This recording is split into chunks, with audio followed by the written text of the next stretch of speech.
Imagine waking up one day and realizing that two of the biggest American icons, Apple and McDonald's, are losing their grip. Not just anywhere, but in one of the world's largest and fastest-growing markets. China, once their gold mine, is now a massive challenge. And here's why this matters. China is setting new rules for what it means to be successful in the global economy, and the ripple effects will be felt everywhere. How does this impact American companies? And most importantly, why you should care? Over the past decade, China's market has transformed rapidly, not just growing, but reshaping itself into a powerhouse of innovation. Chinese companies, once imitators, are now leaders. A recent report by Bloomberg states that local brands like Huawei, Xiaomi, and Luckin Coffee have gained unprecedented popularity, often seen as being more in tune with Chinese consumers than American brands like Apple and McDonald's. From advances in technology to shifts in government policy, China has created an environment where homegrown brands thrive. Tech innovations like Huawei's 5G and AI capabilities have turned these companies into global giants. According to Dr. Jean-Paul Larson, a professor at INSEAD specializing in Asian markets, China's corporate landscape is no longer an imitation game. It's about setting trends and pushing boundaries. But does this mean American brands are facing a permanent decline? Let's dive deeper.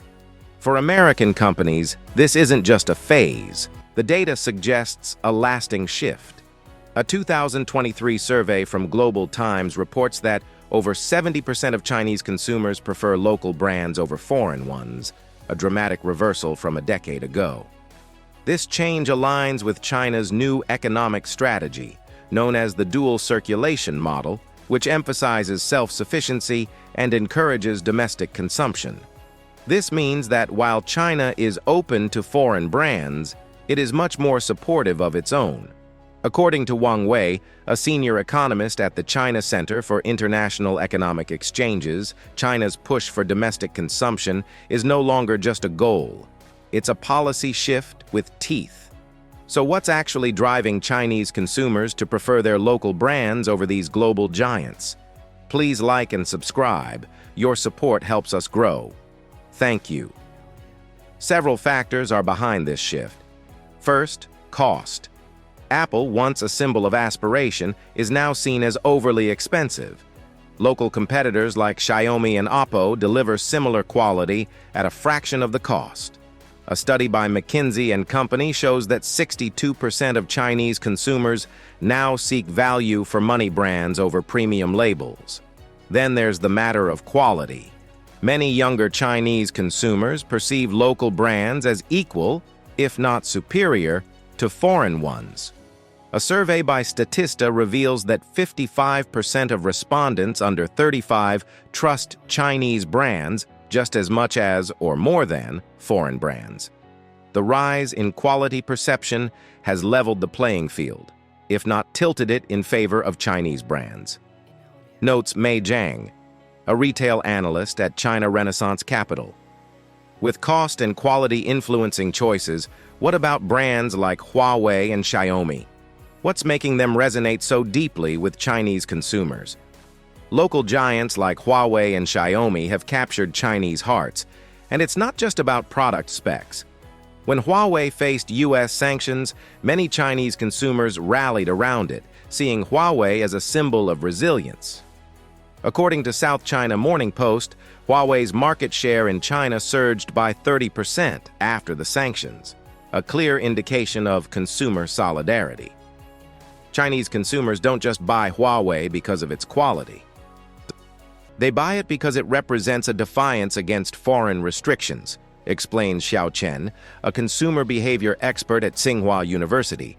This alignment with national pride has strengthened brand loyalty for Huawei and Xiaomi, two companies that symbolize China's technological rise.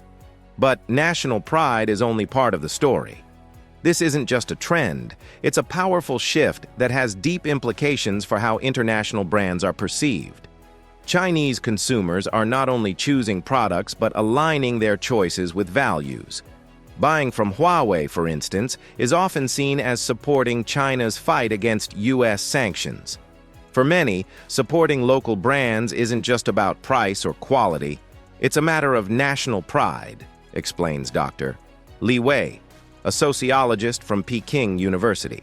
In this way, nationalism is reshaping the consumer landscape, influencing where people shop, what brands they support, and even how they perceive foreign companies.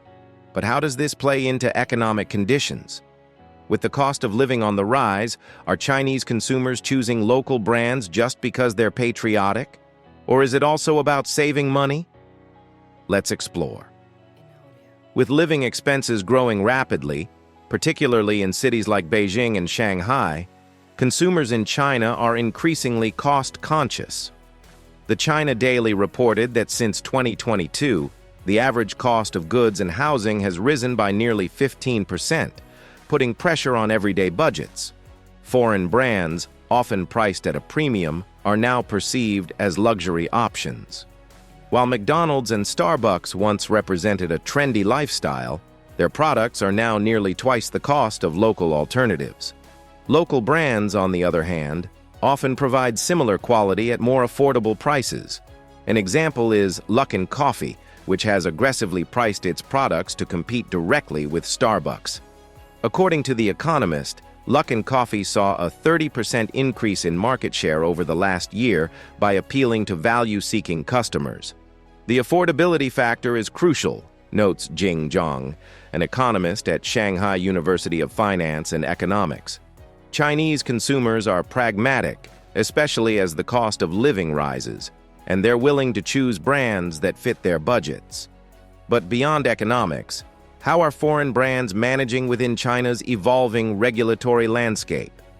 China has implemented numerous policies that make it challenging for foreign companies to operate with the same freedom they once enjoyed.